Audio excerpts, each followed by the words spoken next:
অহা 25 এপ্ৰিল তাৰিখে এখন নতুন অসমীয়া চিনেমা ৰিলিজ হ'বলৈ গৈ আছে, যিখনত অভিনয় কৰিছে ৰাঘৈ নিতম দাকে ধৰি বহুতো অসমীয়া নপুৰণি অভিনেতাসকলে। তো আহকচোন চিনেমাখনৰ ট্ৰেইলাৰটো অলৰেডি ইউটিউবত ৰিলিজ হৈছে, ট্ৰেইলাৰটো অকণমান ৰিয়েকশ্যন কৰোঁ।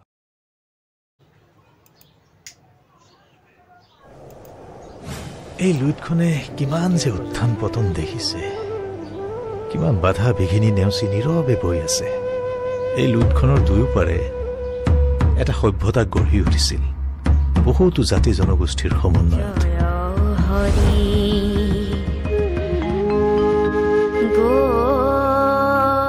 মই কালি গানটো বেয়াকৈ গালো নহয়। কোনে কৈছে তোৰ গানটো ধুনীয়া হৈছে?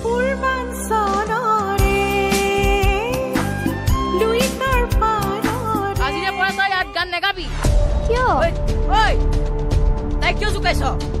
আকৌ যদি জোকাও নহয় একদম কাণ তলে চৰ দি। মই আৰু লোকেল মানুহ তোৰ ছোৱালীক নিজে গান গাবলৈ কাৰেক টুকুৰা টুকুৰ কৰিম ঘণ্টা।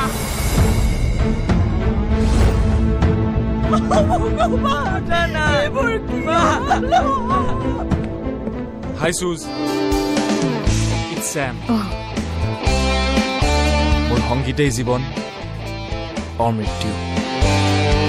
কালি যেতিয়া এই ল'ৰা ছোৱালীবিলাকেই দশাবতৰৰ গীতত গিটাৰ আৰু ড্ৰাম ছেট বজাব, তেতিয়া কেনেকুৱা লাগিব? ভাল লাগিব।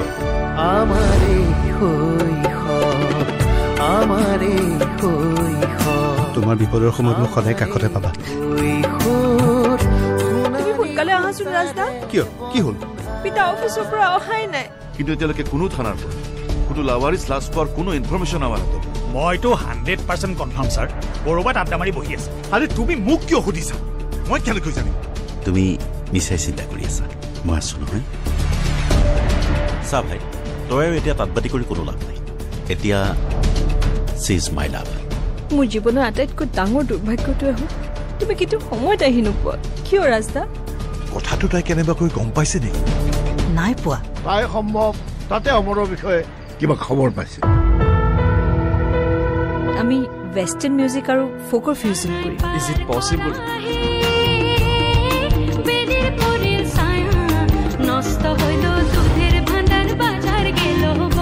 আপোনাৰ দেউতাৰ গাড়ীখন বেংকৰ কেম্পাছত পোৱা গৈছে। মানুহক সুধি ল'বি, গম পাই যাবি মই কোন। জীৱনৰ দবা খেলৰ সঠিক চাল কেনেকৈ দিব লাগে সেয়া মই ভালদৰে জানো।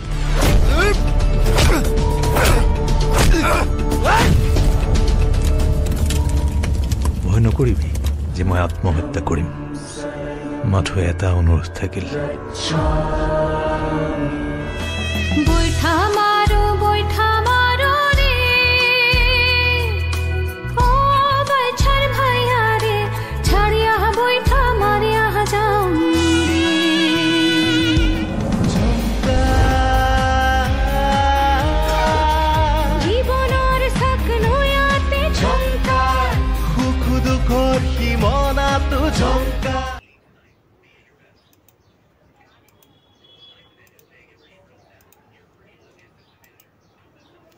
তো চিনেমাখন 25 এপ্ৰিলৰ পৰা আপোনাৰ ওচৰৰ চিনেমাগৃহত উপলব্ধ হ'ব। তো যাওক, চিনেমাখন চাওক।